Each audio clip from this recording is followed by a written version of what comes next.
بسم اللہ الرحمن الرحیم اللہم صلی علی سیدنا و مولانا محمد وعلی آل سیدنا و مولانا محمد بارک وسلم وصلو علیہ صلی اللہ علیہ وآلہ واصحابہ وبارک وسلم۔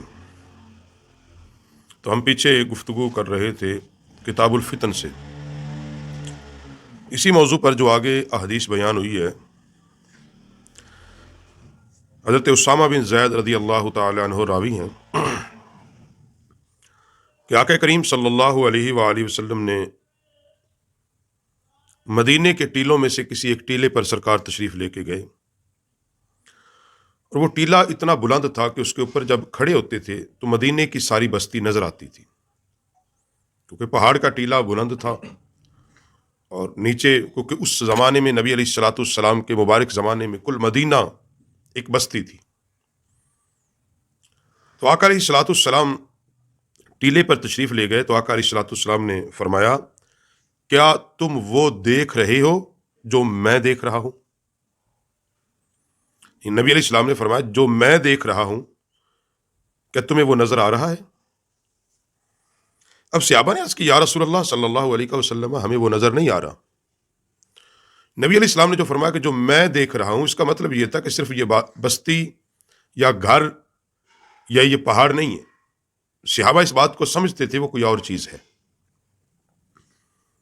جو ہمیں نظر نہیں آ رہی، اور وہ یقیناً مصطفیٰ کریم صلی اللہ علیہ وسلم کو نظر آ رہی ہے۔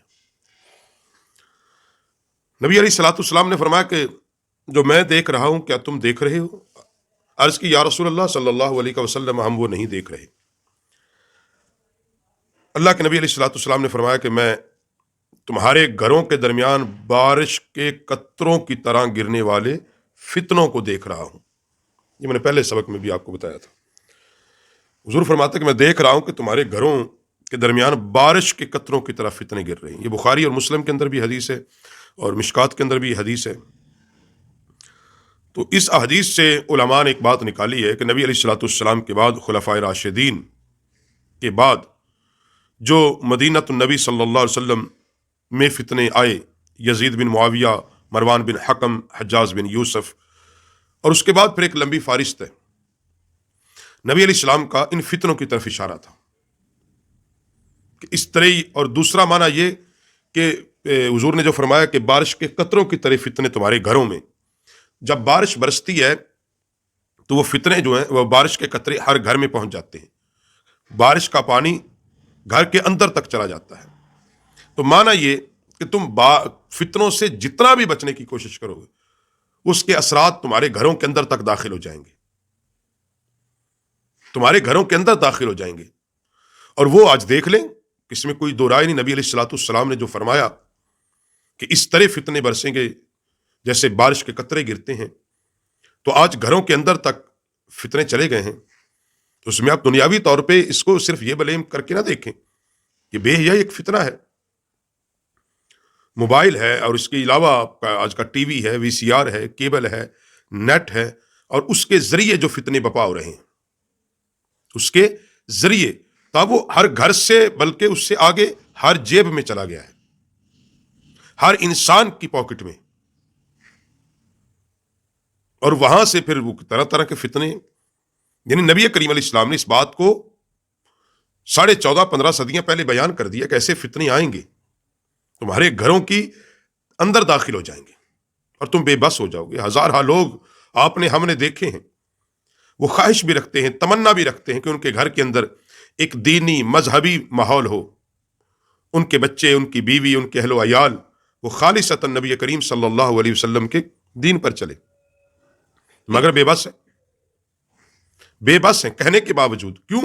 فتنے اتنی تیزی کے ساتھ جاری ہیں۔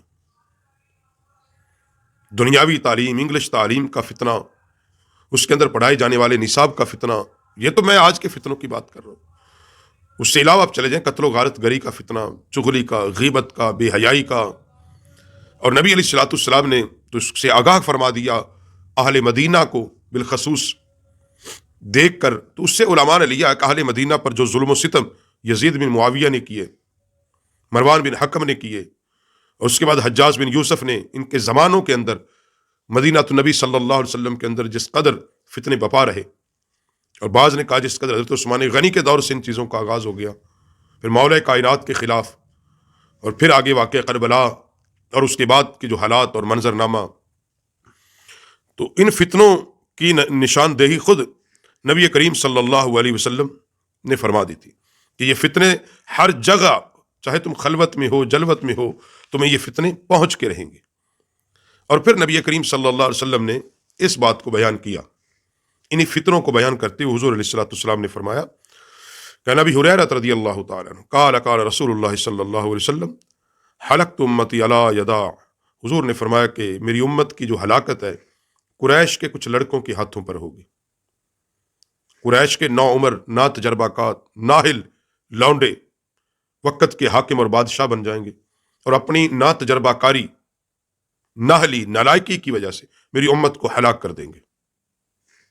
اور یہ آپ کے سامنے پھر یزید جب بنا وقت کا حکمران، تو کس طرح اس نے صرف امت ہی نہیں، صاحب امت کے نواسوں کے ساتھ ظلم کیا، خاندان رسالت مآب صلی اللہ علیہ وسلم کے ساتھ جو ظلم و ستم کیا، دین حدود اللہ کو جس طرح اس نے توڑا، جس طرح اللہ کی حدوں کو اس نے توڑا. مروان بن حکم اہل قریش تھے. حضرت ابو ہریرہ فرمایا کرتے تھے اگر مجھے فتنوں کا ڈر نہ ہو تو میں ان کے نام بھی بتا سکتا ہوں جو رسول اللہ صلی اللہ علیہ وسلم نے ان کے نام بھی بتائے ہیں، تو میں ان کے نام بھی تمہیں بتا سکتا ہوں. تو آقا نعمت صلی اللہ علیہ وسلم کو ان چیزوں کا علم تھا اور حضور نے پھر آگاہ فرما دیا. اور اسی حدیث کو لے کر علماء نے ایک مسئلہ بیان کیا ہے. حضور نے فرمایا 9 عمر قریش کے لڑکوں کے ہاتھوں میری امت کی ہلاکت. فرماتے ہیں وقت کا جو بادشاہ ہو، امیر، حکمران، خلیفہ، سلطان، قاضی، فرمایا وہ بوڑھے ہونے چاہیے، تجربہ کار ہونے چاہیے، اہل علم ہونے چاہیے، اہل عقل ہونے چاہیے. ہاں جو غازی ہیں، جہاد کرنے والے، یہ نوجوان ہوں، کیونکہ شمشیر جو ہے یہ نوجوانوں کی کام آتی ہے اور تدبیر بوڑھوں کی کام آتی ہے. تجربہ کار لوگ تدبیر ٹھیک کرتے ہیں، اور نوجوان شمشیر ٹھیک چلاتا ہے. تو نوجوان کی شمشیر یعنی نوجوان کی تلوار سے، اور بوڑھوں کے اور تجربہ کار اہل علم اور اہل عقل کی تدبیر اور سوچ سے ہمیشہ دین کو غلبہ حاصل رہا ہے.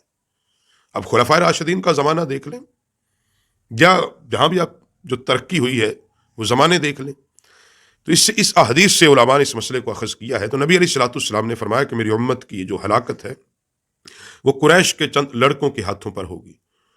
اور پھر وہ ہلاکت اس امت کی ہوئی یزید بن معاویہ کے دور میں ہوئی کہ جس طرح خاندان رسالت کو اس نے بے دردی سے شہید کر دیا، اور مدینہ کی بے حرمتی کی، مدینہ تو نبی صلی اللہ علیہ وسلم کی، اہل مکہ کی بے حرمتی کی، صحابہ اکرام علیہم رضوان کے ساتھ جو ظلم و ستم روا رکھا، اور دین اسلام کی جو حدیں جس طرح اس نے توڑی، اسلام کی حدود توڑی، حدود اللہ کا مذاق اڑایا. پھر اس کے بعد مروان بن حکم آیا، اس نے جو ظلم و ستم بپا رکھا. حجاج بن یوسف نے جس طرح قتل و غارت گری کا بازار گرم رکھا، یعنی اپنی طاقت کے زور پر چاہا کہ ہمارا اقتدار اور ہماری تمام چیزیں طاقت کے زور پر قائم ہو جائیں.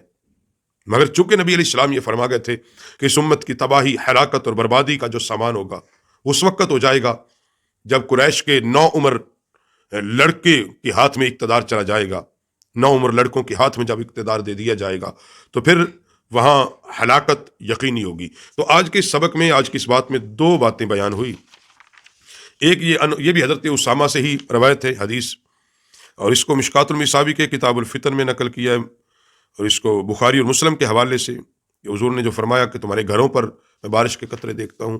تو خلاصہ کلام ہر گھر تک فتنے پہنچ چکے، اور یہ باتیں آج موجود ہیں حضور نے جو فرمائی، تو ان سے بچنے کی تدبیر ہمیں کرنی. دوسرا فرمایا اس امت کی ہلاکت 9 عمر قریش کے لڑکوں کے ہاتھوں ہوگی، تو وہ ہوئی، اس میں کوئی شک نہیں، کیونکہ نبی علیہ السلام نے جو لفظ فرمایا بعینہ ہی، وہ لفظ با لفظ ہمیشہ پورا ہوا.